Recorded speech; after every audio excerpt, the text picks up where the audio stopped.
So you're there at the White House, and I know we wanted to talk specifically about some of the more inspirational things that were going on there. Tell us what happened. So there was a panel of two self-advocates, and also the two self-advocates were Aaron Kaufman and Rudy Regan. And there's so much amazing things that happened there, but I want to talk, so moved by Rudy Regan, and she's a rabbinic student. She has autism, and she started out by going like this, okay?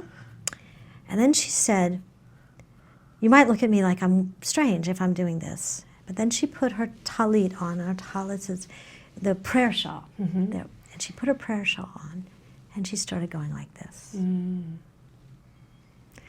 And you see, we, in context, right, the same movement can have so many different expressions and feelings. And what's wrong with going like this? Yeah. And she spoke about, we talked about how B'Tselem Elohim is a core value. We are created in God's image.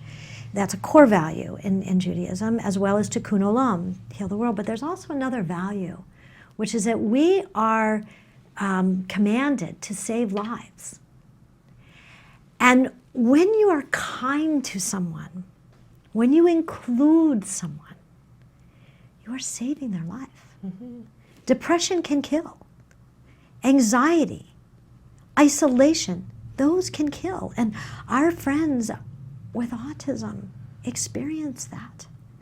So when we are kind, when we are inclusive, we are saving a life. And I know that in my work with the Miracle Project, I've seen just transformations of my students and families. And I know that in my work in faith-based communities.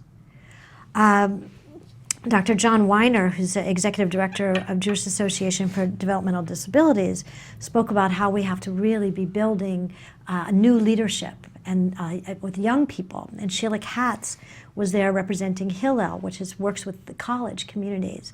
And she is making all of her everything open and inclusive. And she very boldly and courageously shared about when she was not doing right and when things were not inclusive. There was a man who was talking, Aaron Kaufman, and he has CP, and he talks about how so many people they don't assume competence. Yeah. They assume because you have a disability that you're not thinking. And how we have to really switch that. That's where I feel my work is so strong with inclusion from within. Absolutely. Because it presumes competence. Yes.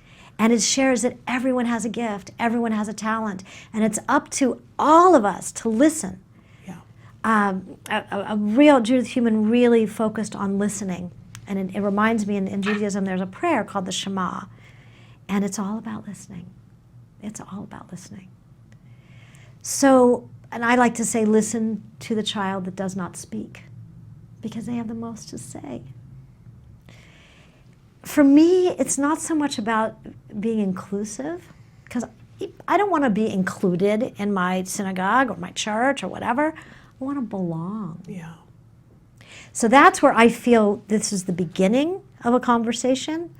But what we have to do next is provide opportunity where we belong. We're not just included in the conversation. And with our friends with autism, I shared this after the panel. Then there was about an hour of a personal conversation where we were all talking. And one of the things that I shared was that sometimes for our kids, and young adults and adults with autism, a synagogue can be really noisy. There's a lot of singing, and contemporary synagogues have music and guitars, and it can be too loud. So I know my son Neil, who loves to go to synagogue, he'll sometimes stand in the back. And we belong to a synagogue called Nashuva. As part of Jewish Disability Awareness and Inclusion Month, my students from the Miracle Project co-led services at Nashuva. Wow. And Neil typed his part of the service, part of his sermon, which was about inclusion. Lexi from the movie Autism the Musical sang Hatikva. And Adam played cello as part of, and Quinn Lohman was a song leader. So they belong to the synagogue. Yeah. And we just did a similar thing at Beit Teshuvah, which is a Jewish recovery home. And we've started partnering with them. And so our students co-led services again. Wonderful. That's where we have to be making a difference. Not finding another room for them to go to, but allowing everyone to see what's possible.